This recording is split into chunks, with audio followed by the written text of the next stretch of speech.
जब ये उत्तरायण को आता है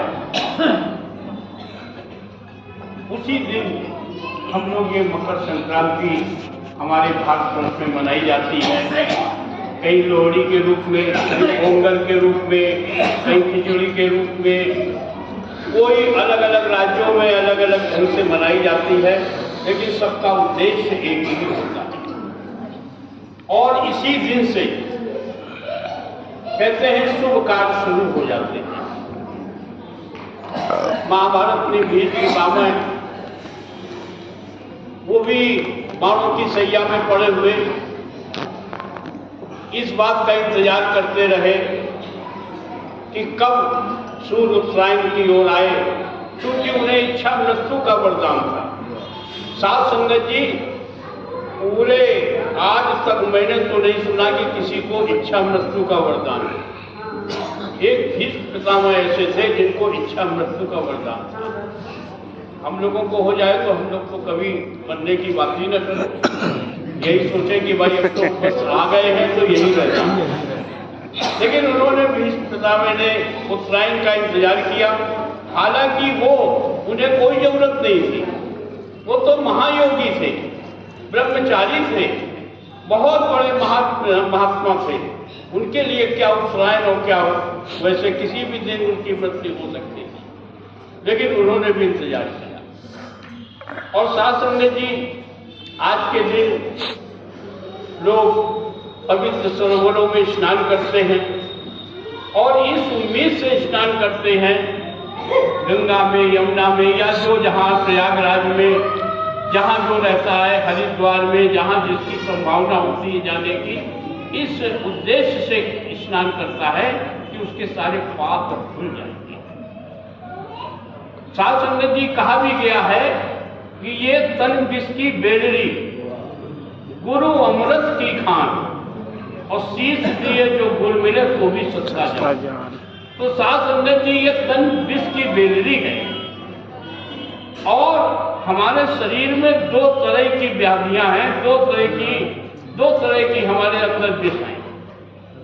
एक तो शारीरिक विष है मलमूत्र के रूप में, और भी कई, किसी को बलगम होता है, किसी को कुछ होता है, कहीं कान से प्रॉब्लम है, कहीं आंख से प्रॉब्लम है।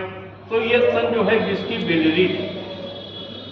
और दूसरे वो है जो हम लोग गलत कर्म करते हैं, वो भी है।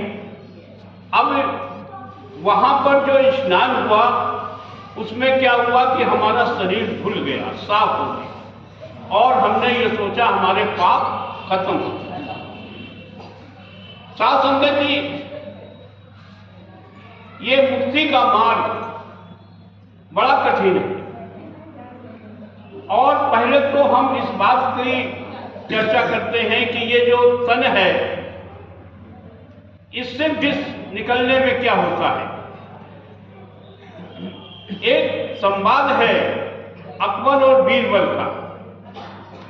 अकबर और बीरबल के बहुत से संवाद हैं, तो उसमें भी एक संवाद है कि अकबर राज दरबार लगाए बैठे हैं और पूछ रहे हैं लोगों से कि सबसे अधिक सुख किससे मिलता है, हम लोगों को सबसे अधिक सुख किससे मिलता है।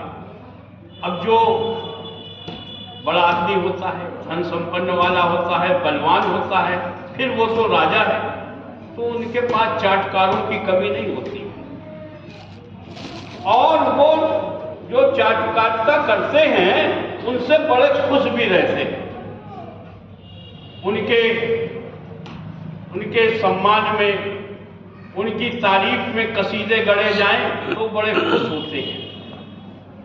तो राजा जी ने, अकबर ने पूछा कि ये बताइए, राज दरबार में पूछा कि तुम लोगों को सबसे अधिक सुख किससे मिलता है।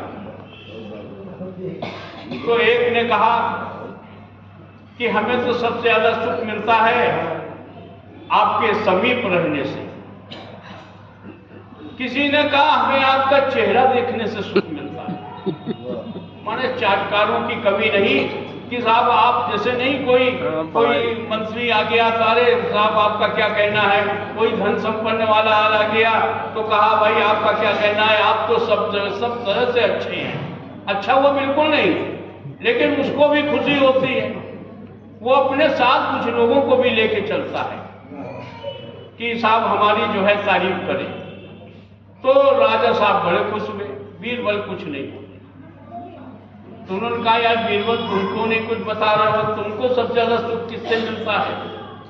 अब साथ संगत जी क्षमा कीजिएगा, थोड़ा सा कुछ ऐसे शब्द हैं उसमें। तो उसने कहा बीरबल ने कि मुझे तुम बल त्यागने में सुख मिलता है। अब वो तो नाराज हो गए। उन्होंने कहा इतनी अच्छी सभा लगी है, अच्छी अच्छी बातें हो रही है और ये ऐसी गंदी बातें कर रहा है, और बीरबल होकर के, हमारा मंत्री होकर के। उन्होंने कहा बीरबल ये ठीक बात नहीं, मैं तुम्हें 15 दिन का समय देता हूं, तुम पता लगाओ, तुम बताओ इसको साबित करो। बीरबल ने कहा ठीक है कोई बात नहीं। अगला इतवार आया और इस इतवार को उसने, बीरबल ने बड़ा इंतजाम किया, जंगल में एक पिकनिक कराई, और पिकनिक कराई तो अच्छे अच्छे हलवाइयों रसोइयों को लेके गया और बड़ा उत्तम खाना बनवाया।